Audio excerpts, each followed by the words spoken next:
runtii sharaf weyn bay ii tahay maanta inaan ka soo qayb galo daahfurkan markii hore waxay iga ahayd dhiirigelin laakiin markii dambe waxaan ka helay enjoyment anigaaba ku raaxaystay xoogaa waxay ii ahayd fasax yar bay ii noqotay muddadii yarayd oo deeqo ay soo hadal jeedinta samaynaysay runtii hadal mug weyn oo nuxur weyn ayay halka ka soo bandhigtay waa asad runtii profesooradda muddo dheer soo halgamaysay waxaan ilaahay u waafajiyay uguna mahadcelinayaa inay qoraalkan 600 iyo ziyaadada page ka kooban ay ku soo ururiso dhammaan wixii maanta ummadda Soomaaliyeed u baahnayd oo ugu qaalisanaa oo ah nabad iyo dawladnimo nabad baa naas la nuugo iyadaa dawladnimada dhista iyadaa horumarka iyo baraaraha iyo ummad meel tiigsata ay runtii saldhig u ah ummadda reer Puntland hore iyo gadaal suugaanta ay tirisay iyo taariikhda ay sheegtay inta badan ee nabadda ku qotonto in badan reer Puntland baa iska leh waxay u bixisay hore iyo hadda iyo hadhowba Puntland hore iyo hadda iyo hadhowba nabad bay mar walba ku baaqaysaa Soomaali waxay ugu baaqaysaa nabad waxay u fudinaysaa gogol nabadeed waxay diyaar u tahay wixii baasoomay inay si nabad ku xalliso nabaddu iyadaa saldhig u ah wax kasta oo bini aadan uu sameeyo aad baan uga mahadcelinayaa runtii buuggan oo qoto dheer oo u baahan nuxurkiisa fariimihiisana sida inta hadda inooga sheegto waa qaadan inta kaloo gudihiisa ku jiro marka la akhriyana waan qaadan doonaa haddii ilaahay idmo waa wax xoga tusaaleyn oo hore u dhacay iyo wax fariimo ah oo in la qabto ay la rabo inta hadda nuxurka koobideeda aan ka gartay wixii xoga tusaale ah oo wixii dhacay cibrano lagu siinayana waxaan u baahannahay inaan si fiican u fahamno oo u weelayno waxaana lagu dardaarmayo oo ah jid toosan oo dawladnimo ah oo aan ahayn anna waa ikan siday sheegtay inaan qaadno maxaa yeelay qofka maskaxda tuujiyey qalinka qoray wuxuu inta ay u samaynaysay waa ummaddeeda inay dhaxal uga tagto wixii ay sheegtay haddaanan lagu camal falayn wixii lagu celcelinayay ee nebiga ka sugnaaday ama ilaahay uu ku dhaartay ee qalanka iyo qoraalka iyo waa isma qabanayso waxa qalinka iyo qoraalka iyo loo dhiirigelinayay waa in ummaddu ku noolaato haddii qalin iyo qoraal iyo intii la akhriyo aan waxba laga soo qaadin qoridiisu markaa macno badan yeelan mayso ama entertainment iska noqoto dadka qaybtiis ku raaxaystaan sida hufan ee suugaanaysan hadalkeeda isu saarnaa ama qoraalku u qoran yahay dad baa mararka qaarkood buugta markay akhrinayaan ama dhici karto inay ku raaxaystaan oo keliya laakiin aysan camalkii la imaan laakiin buuggan wuu ka duwan yahay fariimo cadcad oo la rabo qofka kaljarkiisa iyo dhaqankiisa iyo fikirkiisa inay wax ka bedeshaa ku dheehan sida aan dareemayo anigu waan akhrin doonaa haddii ilaahay inaan dhammeeyana waan ku dadaali waxaan rabaa inaan halka marka ugu horeyso ka sheego inaan xafiiskayga 100 buug horta u gaday oo rabo dadka aan ku tuhmaa inay nabadda ka shaqayn doonaan aan u hadiyeyn doono hadday iga dhammaadaanna kuwo kale aan ka gadan doona haddii in la dhiirigeliya u baahan tahay buugta in wax la akhriyay u baahan tahay inaan waxaan u baahannahay aan waqti siino inaan is akhrino oon cilmi baarisyada aan ka qayb galno maxaa yeelay mushkiladana haysata haddaan si qoto dheera loo darsin way adag tahay in xalkeeda la gaaro waxa ay hadda koobtay ayaa nagu filan runtii xaqiiqay ka warrantay waxaan ku sugannahay bay ka warrantay waxa ay nala jeceshahayna way noo sheegtay marka waxaan rajaynayaa dabcan dumarka intay ku sifaysay waa ku filan xoogaa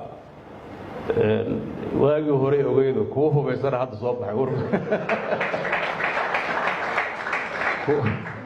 dhibka iyo hadda maalmahan dhowrkii qof la dhaho waa la dilay oo iyagoo wax dili rabaa wax qarxinaya dumar ay u bateen marka gabdhaha ruuxaddooda waxaa la rabaa inay qayb ka qaataan nabadda oo waa dareemaya caadifadooda rag baa khaldaya oo weliba qofka marka laga soo galo dhinaca caadifadda diintaana waa dhib badanta tii hore oo dhaqanka way ka adkaysteen laakiin runtii middan diimaysan oo dadka lagu marin habaabinayo cadowga ugu weyn oo hadda Soomaali leedahay waa kaas dadkan xag jirka ah oo dadkii hore xataa dagaalka wuxuu u rabo qab iyo qabiil iyo waxmaroorsi iyo xelbaheed kuwaan anigu waa sifeen waxa ay rabaan ilaa hadda ma garan aan ahayn inay ummad jirta baabiyaan kaliya iyo waxay u adeegayaan aad looma fahmi karo marka kuwaas u baahan in meel looga soo wada jeesto oo runtii u malayn maayo kuwaas haddaysan dabcan dadka la khalday ka hadli maayo oo dhallinyarada ah nabad waan ugu baaqaynaa laakiin dadka fikirka ka dambeeya dad nabad u socda uma eka dabcan nabaddana waa la ammaanay sulxa waxa xadgudbana in xadka laga jaro ilaahay uu amray ruuxadda marka wixii xadgudba ruuxadiisa in xadka lagu qabto oo gacan adag lagu qabto iyaduna ma diidayso deganaanshahay qayb ka mid tahay laakiin xalka koowaad mar walba ma aha xalka koowaad waa nabad iyo wada hadal wixii ka dambeeyana waa sidoo kaleeto Soomaaliya xaaladda ay ku jirto waxaan ogsoonahay dib u heshiisiino fara badan baa la qabtay waxa kaliya ee aan isleeyahay waa u najixi laadahay laba arrimood mar daacad lagama ahamaan marna si dhab ah looma guda galayo meel saraa baa la raacay haddaan dadku xaqiiqada uusan ka warramin oo gudaha u gelin waa adkaanaysaa inuu ka gungaaro waxaan ugu baaqayaa cid kasta oo wax naga dhexeeyaan nabad iyo dib u heshiisiin iyo garnaqsi xaqiiqo ah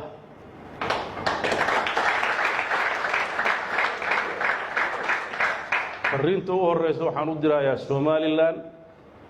dhulka Puntland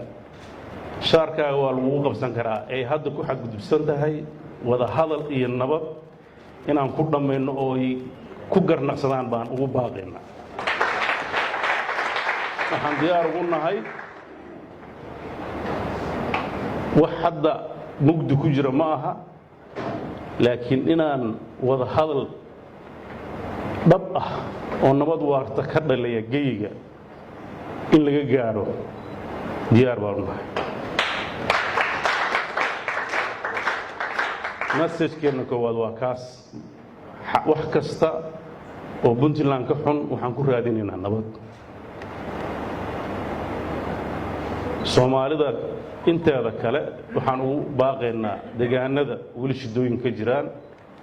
inaan dagaal waxba lagu xallin karin nabad iyagana ay ku xalliyaan nabadda iyo dawlad dhisku waa kala duwan yihiin marka dadka Soomaaliyeed haddii maanta dhashir loo qabto qabaa'ilkooda waxba iskama hayaan oo hadda qabaa'ilka Somaliland deegaanada Puntland ahayn iyo annagu maalin walba isdhex marayna waa ehel iyo qaraaba leeyahay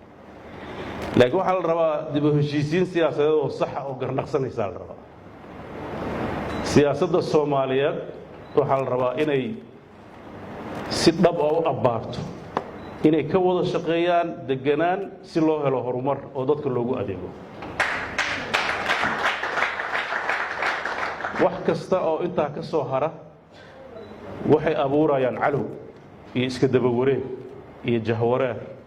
iyo xaalad murugsan oo aan xal laga gaarin intaasba ummadeenna dan uguma jirto marka reer Puntland hadda iyo hadhow iyo bariba mar walba message-kooda koowaad waa inuu noqdaa nabad Soomaalinimo midnimo ururin wixii intaa garan waayana weli waa u dhibrinaynaa dagaal ku baahimeeno laakiin iyaduna haddii qofka uu garan waayo wixii waajib ah oo dadkaas ay ku leeyihiin oo dawladnimadu farayso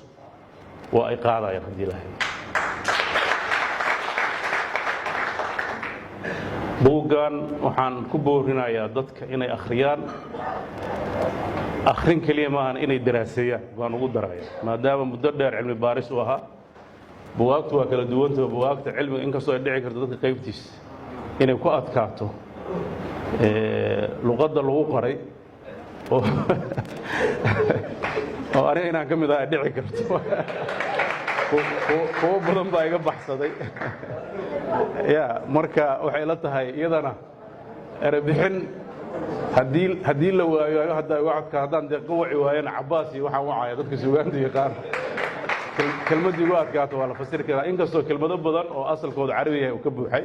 luqadda Soomaaliga oo runtii aan filayo laakiin sida la isu saaray runtii waxay ahayd si aad u mug weyn meeshaan hadal badan kama furna deeqa noo gabagabaysay taladeedina waa qaadan inaan nabadda ka shaqeyno waana rajaynaynaa insha Allah dalm doon oo xasilan